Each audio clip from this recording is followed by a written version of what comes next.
comme tu l'avais dit, tu étais venu en Suisse. On avait fait un training camp avec Claudia, avec Moritz, Elisa. Il y avait Luc qui était là. Il y avait Maya qui était là aussi, Théo. Et à ce moment-là, ben, tu pouvais pas courir, hein. On avait fait pas mal de travail aux courses à pied avec Max. Il y avait pas mal de séances de course. Tu avais fait du vélo à la place, etc. Donc voilà, le talon allait pas bien.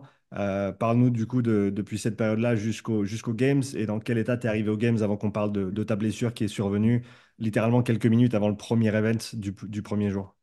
Ben, en fait, du coup, on a fait le training camp ensemble. Mais moi, à partir du moment où j'ai repris que ça allait pas et que j'étais Steven, qu'on allait quand même continuer, j'ai juste fait creuser, j'ai un peu creusé mon trou, continuellement. Ça veut dire que voilà, on arrive au training camp, moi, je pouvais toujours pas courir, j'avais toujours du mal à faire des squats. Voilà, je devais me battre, même, c'est plus au niveau de l'entraînement, ça a été, c'est la fatigue, j'avais du mal à récupérer. Donc après, voilà, on a fait le training camp, je suis revenu à la maison, mais moi, on a toujours continué à se préparer pour les games. Avec Steven, une semaine avant, je me souviens, il me dit, Vic, t'es sûr qu'on part, on le fait, on y va. Et il me dit, jusqu'au dernier jour avant qu'on prenne le vol, on n'a pas besoin de le faire. On peut rester à la maison, il n'y a pas de problème et tout. Je savais déjà qu'il avait un peu peur, il le sentait pas trop, mais après, tu sais, moi, je suis jeune, un peu. C'est pour ça, je te dis, j'étais dans mon truc. On est parti, on arrive aux Games. La prépa s'est très mal passée, même là-bas, j'ai eu du mal. J'ai eu des jours où c'était super, je me sentais bien, je disais, ok, j'ai plus de doute, ça c'est Vic de retour, c'est peut-être la pression. Ma mère me dit toujours, peut-être qu'avec la pression, Vic, tu vas voir les athlètes, ça va repartir. Elle essayait de me, tu vois, m'encourager comme elle pouvait, mais en vrai, non, il y avait des jours, ça allait pas du tout. Euh, je me souviens, on devait faire des intervalles, des trucs assez basiques, et je m'entraînais aussi avec Cole Gresheber, un autre athlète de la WPO.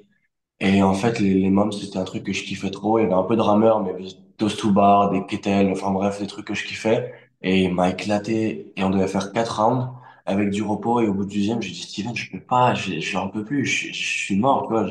J'ai plus rien. Et il me dit, Vic, t'as fait 2 fois 4 minutes. Si ça va pas là, c'est chaud quand même. Genre, il a dit, j'ai déjà coaché des athlètes. Il a coaché Catherine l'année dernière aux Games.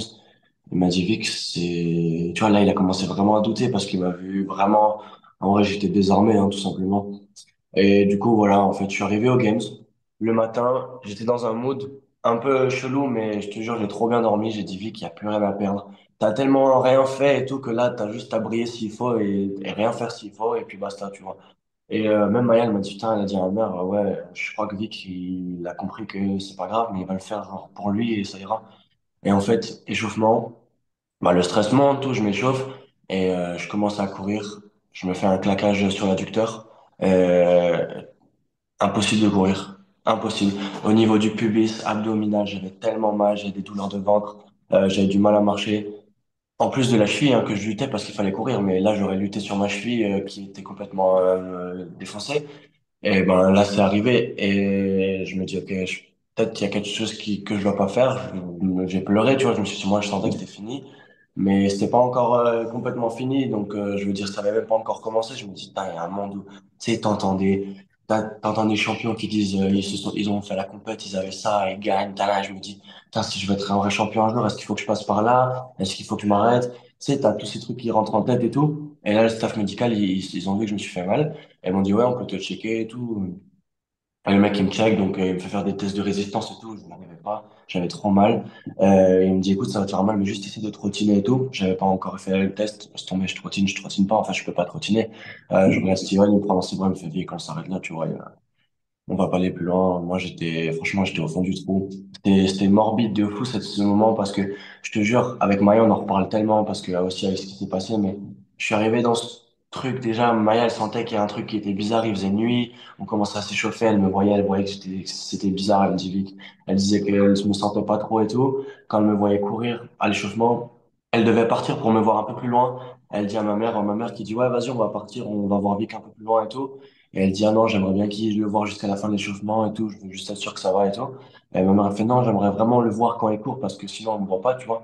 Et elle fait, ok, on part, mais en fait, quand elle est partie, elle m'a dit salut, je lui ai pas répondu parce que je venais de me faire mal à ce moment. Et elle a dit, ok, elle l'a senti, elle a dit à ma mère, je crois qu'il va pas le faire, je lui vois sa tête et tout. Et en fait, voilà, j'arrête la compète. Franchement, moi, j'étais détruit, mais on s'assoit avec Steven, je me souviendrai encore, je me souviens, on s'assoit sur le côté, on regarde le lac, on voit les gens partir et tout. Il m'a dit, genre, on se souviendra toute notre vie ce moment, hein. Parce que lui aussi, il est dans le projet à fond avec moi. Et je pense qu'il sait de quoi je suis capable, mais il est vraiment impliqué, il est vraiment, vraiment, il croit en moi. Et tu vois, il m'a dit, Vic, on s'en souviendra toujours. Je sais ce que tu peux faire. Et ça s'arrête là, mais c'est pour ton bien. Et au final, il prend mes affaires, on va dans le taxi. Ma mère, elle m'envoie un message et elle me dit, je crois qu'il y a quelqu'un qui s'est noyé. Et du coup, à ce moment-là, tu vois, moi, j'ai tout oublié. Et tous les efforts, tout ce que j'ai fait avant, tout ce que j'aurais dû faire si je voulais faire la compète, en fait, je pensais à rien. Je me dis, mais c'est qui s'est noyé? Qu'est-ce qui se passe? Elle me dit, ouais, sur le live, il y a quelqu'un qui sort pas la tête de l'eau. Et donc après, en fait, nous, ça a changé notre état d'esprit, hein. On est rentré à la maison, on n'a pas parlé de mon cas. On s'en foutait. On a suivi ce qui s'est passé, malheureusement. Donc voilà, ça. Dans mon malheur, il y a eu quelque chose qui m'a fait oublier mon malheur. Et même ma mère, elle m'a toujours dit, si t'as pas pris le départ, il y a une raison. Et aujourd'hui, t'avais aussi peut-être la lumière au bon moment pour toi, tu vois. Donc, même si on ne savait pas. Il y a une citation qui me vient en tête, c'est celle de Niels van der Poel, qui était double médaillé olympique de patinage de vitesse, double Mhm. recordman du monde aussi, qui avait écrit dans son manuel d'entraînement, il faut apprendre à entendre son corps quand il te murmure pour ne pas devoir l'entendre crier. La blessure à ce moment-là, c'était ton corps qui criait et qui disait stop. Ouais, complètement, complètement. Et quand je reviens en arrière, je me dis même, qu'est-ce que j'espérais? Genre, j'étais dans un schéma irréaliste. Je me suis pas préparé. J'ai vu l'intensité qu'il y a eu aux Games. T'aurais vu un mec, bon, ça servait à rien, quoi. Donc je suis content de pas l'avoir fait au final. Mhm. Ouais, mais c'est pas facile, hein, parce que il y a vraiment le fil du rasoir où, selon dans l'état actuel, ça peut quand même passer, tu peux quand même Mhm. réussir. Comme tu l'as dit, il y a assez de champions qui ont dit, moi j'ai fait, j'ai fait toute Exactement. la compète avec un biceps déchiré, moi j'ai fait ci, moi j'ai fait ça. Mais j'imagine et d'après ce que tu décris, en tout cas, je sais pas si tu serais d'accord, mais de ce que tu décris depuis les semis, c'était pas juste le physique, il y avait le nerveux aussi qui Voilà. était vraiment affecté La tête, ouais. et tu n'arrivais pas à récupérer avec la tête en plus, et forcément tout fonctionne Mhm. ensemble. Et quand c'est sur ce créneau-là, c'est la fatigue qui est trop importante, tu n'arrives pas à récupérer. Ouais. Et peu importe ce que tu fais au final, ton corps au final, alors ce qui s'est passé avec ton adducteur, ben, c'est peut-être moins pire que ce qui aurait pu se passer si tu avais continué et que tu t'étais poussé encore plus loin dans tes retranchements.